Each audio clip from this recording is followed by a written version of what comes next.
Ethan had always been a man of action. As part of an elite intergalactic peacekeeping force, he had traveled to many planets, faced countless dangers, and protected the innocent. But this mission was different. It wasn't just about peacekeeping. It was about protecting the royal family of the Geralt, an ancient alien race known for their unmatched strength and wisdom. The Geralt were proud of their long history, and their queen, Serana, was a symbol of that power. She was respected, feared, and isolated by her very nature. Ethan's job was simple: guard the royal family, especially Princess Rylea, the young heir to the throne. She was a delicate figure in the eyes of many, revered for her beauty and her potential as the future queen. But despite her outward grace, Rylea carried the weight of her future with a quiet burden. Ethan had noticed it the moment he first laid eyes on her. There was something fragile behind her calm demeanor, a longing for freedom, for something more than just the crown she would one day wear. The diplomatic summit on the Geralt homeworld had been peaceful, or so it seemed. Representatives from several alien nations had gathered to discuss mutual cooperation, but it was always a tense affair. There was no true trust between the empires. There was only the pretense of it. Ethan stood at his post near Princess Rylea, his eyes scanning the crowd for any sign of trouble. The grandeur of the hall, with its towering stone pillars and intricate carvings, gave off an air of invincibility, but Ethan knew better. The larger and more magnificent a place was, the easier it was to hide a weapon, and hide it they did. As the queen and her officials spoke with the alien ambassadors, a sudden, deafening explosion shattered the calm. Ethan's instincts kicked in immediately. He turned to Rylea, grabbing her arm and pulling her to the floor as another explosion ripped through the room. The attack was swift and brutal, masked rebels from a rival faction, bent on seizing power. In the chaos, Ethan saw the attackers, armed with energy blades, cutting down guards and soldiers with frightening efficiency. Without a second thought, Ethan reached for his weapon, but his attention was diverted when he saw one of the rebels charging directly at the princess. Rylea, though trained in self-defense, was no match for the sheer ferocity of the assailants. Ethan made a split-second decision. He hurled himself between her and the incoming strike. The energy blade crashed into his side, cutting deep into his armor and flesh. He grunted in pain but held his ground, locking eyes with the princess. "Stay down," he shouted, even as his body screamed in protest. Another attacker approached, but Ethan wasn't going to let them get to her. He spun, using the momentum to land a solid blow with the hilt of his weapon against the assailant's face. The enemy crumpled, but Ethan's strength was waning. Blood soaked through his uniform, and his vision blurred as he staggered to his feet, focusing only on getting the princess to safety.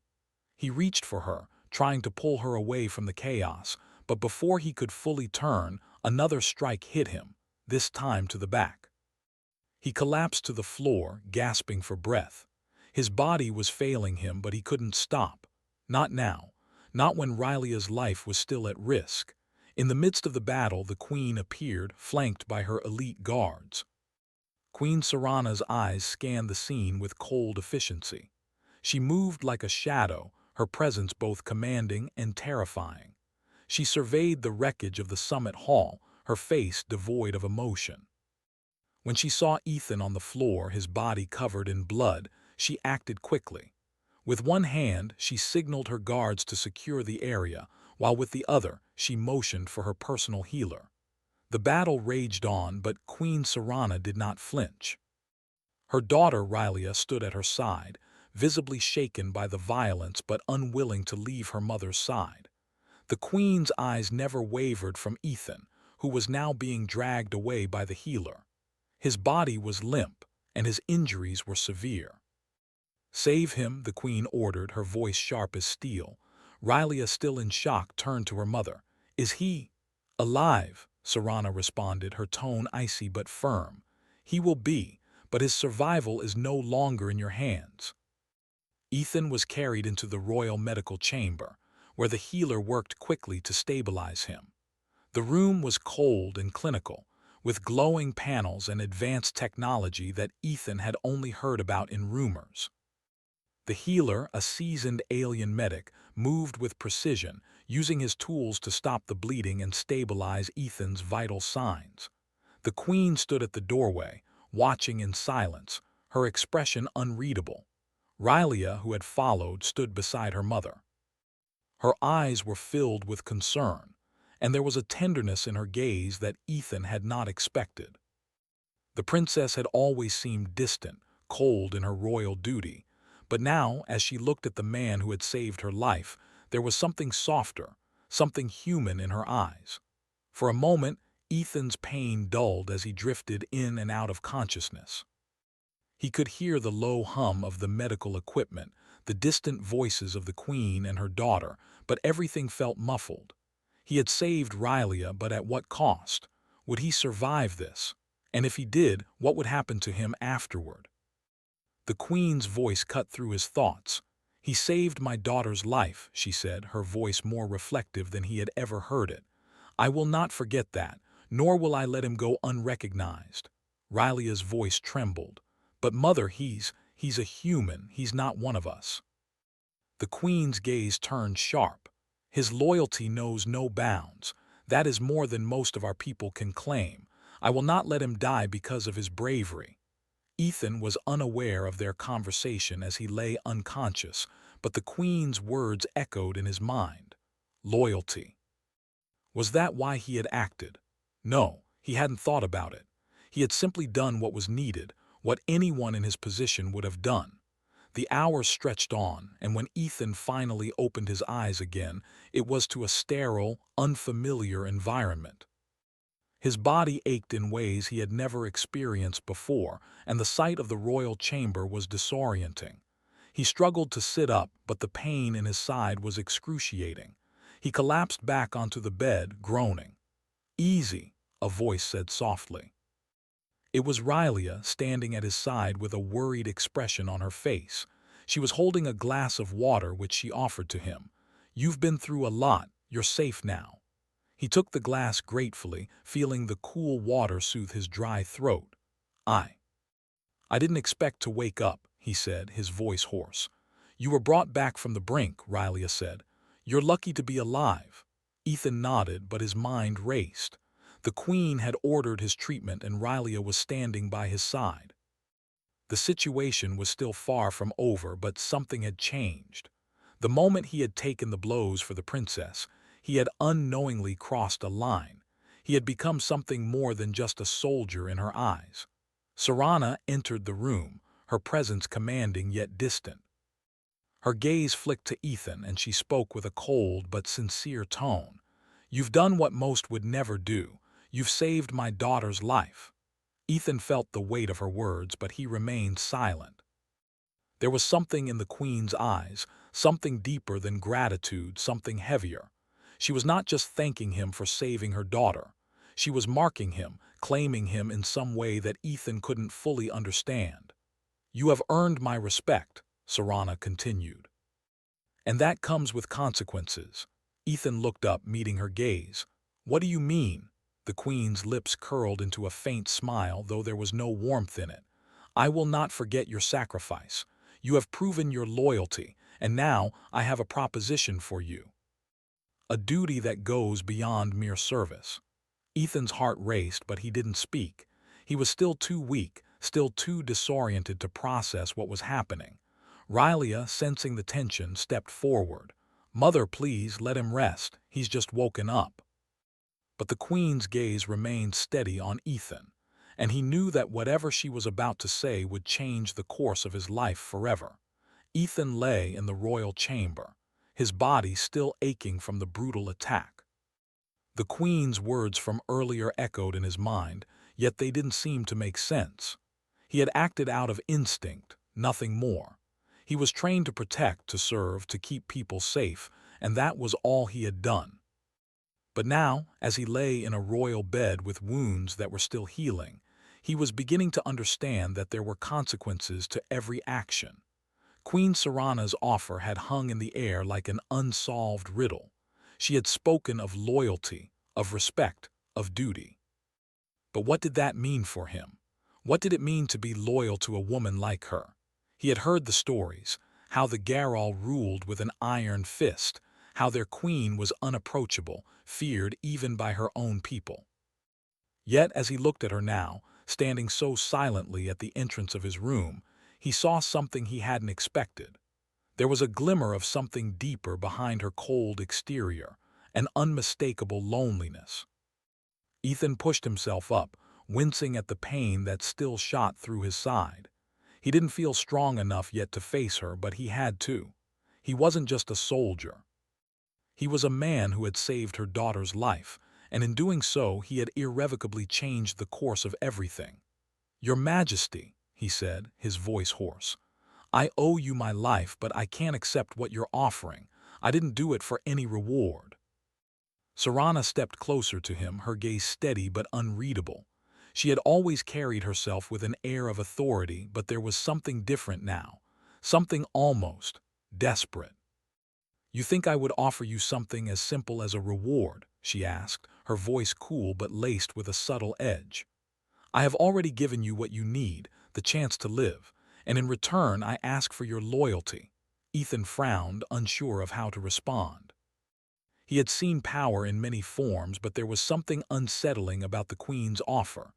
"Loyalty," he repeated, his brow furrowed. "What do you want from me?"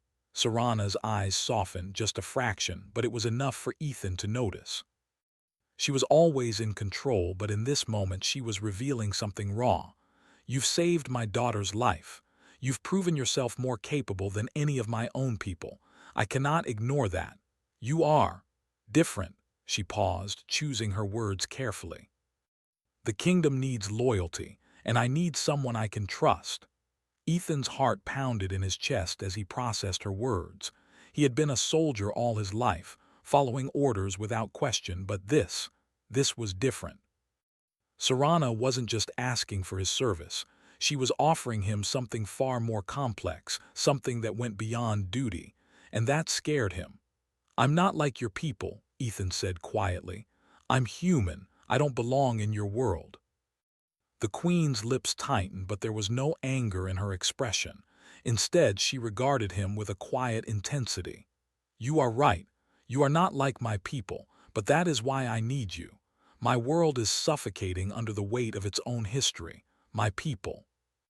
They obey because they must. They do not serve because they choose to." Her voice dropped almost imperceptibly. "You have proven that you can choose." Ethan swallowed hard. This wasn't about duty anymore. It was about something more dangerous, trust. It was about choosing who to serve and why. "And what do you want from me?" he asked, his voice rough with emotion he couldn't quite place. Serana's gaze held his for a long moment, then she turned, her back to him as she walked to the far side of the room. "You will stay by my side. You will be my advisor, my protector, my confidant." She paused, then added, "And you will help me steer this kingdom toward a future that is not ruled by fear." Ethan felt a chill run down his spine. Her words, though spoken with conviction, felt like a heavy responsibility, one that he wasn't sure he could bear. The Garal were a powerful race, but they had been shackled by their own traditions, their own laws, and the unyielding power of their queen. And now he was being asked to help her change that. But how could he? He was just a soldier, trained to fight, to protect, but not to lead, not to change the course of an entire civilization. And yet he felt something stir within him. Something that wanted to believe in her vision, even if it seemed impossible. Rylia entered the room then, her face still pale from the attack but with a look of quiet determination in her eyes. She looked between Ethan and her mother, sensing the tension in the air. "Mother, what is going on?" she asked, her voice soft but insistent. Serana turned toward her daughter, her gaze softening ever so slightly. "I am asking Ethan to stay with us, to serve in a way that no one else has." Rylia's brow furrowed in confusion. "But why him? He is human." Ethan stood, pushing through the pain in his side as he faced the princess. It's not about being human or Geralt, it's about trust. And I trust your mother. If she believes that I can help, then I will. Rylia seemed taken aback by his words. She studied him closely, her eyes narrowing slightly. And you would stay here among us despite everything. I don't know what the future holds, Ethan admitted. But I know that what happened here, what I did for you, means more than just survival. It's about more than loyalty or duty. It's about something I don't understand yet, but I'm willing to learn. Rylia's expression softened, though she still seemed unsure. She looked at her mother, who stood silently beside them, her presence as imposing as ever. Finally, Rylia nodded as if she had made some silent decision. Then, I will trust you too. Ethan didn't know what to say. Trust was a fragile thing, especially when it was placed in him so freely. But as he looked at Rylia, standing beside him, he realized that he wasn't just protecting her anymore. He was becoming a part of their world, a world that was alien to him in more ways than one. The days that followed were a blur of physical recovery and political maneuvering. Ethan's role as both protector and advisor began to take shape, though he couldn't yet understand the full extent of what he was being asked to do. Serana remained distant, her every word measured, her every action calculated. But there was a subtle shift in her demeanor, something that suggested she was beginning to trust him, perhaps more than she had anyone else in her court. Rylia, too, began to show Ethan a different side. She was still the princess, still bound by the constraints of her royal duty, but there were moments when she allowed herself to be something else, something more human. There were moments when their eyes would meet, and she would offer him a quiet smile, as if to say that she understood the burden he carried. It was those moments that made him feel like he wasn't just a soldier anymore. He was a part of something much larger, something that could change the future. Serana's plan, though still unclear, began to take shape in the meetings that followed. She spoke of alliances, of breaking away from the ancient ways that had bound the Geralt for centuries. She spoke of a future where fear was not the foundation of their power, where the people of the kingdom were not kept in line by fear of their queen, but by the respect they had earned. It was a dangerous vision, one that could either tear the kingdom apart or rebuild it into something far more powerful than it had ever been. And Ethan, the outsider, the human, was now caught in the middle of it. His every decision would matter. His every action would have consequences, but there was something inside him, something he couldn't ignore, that told him he had made the right choice. He had chosen to stand by Serana to help her reshape her kingdom. He had chosen loyalty, not just to a queen, but to a vision of a better future. As the days turned into weeks, Ethan found himself more deeply entangled in the queen's plans. He was no longer just a soldier, no longer just a protector. He had become something else, something far more complicated. And in that complexity, he saw a future that was both terrifying and exhilarating. But one thing was certain: he was no longer the same man who had entered the palace that fateful day. He was now a part of something far greater than himself, and the choices he made from here on would shape the future of the Geralt and his own future, forever.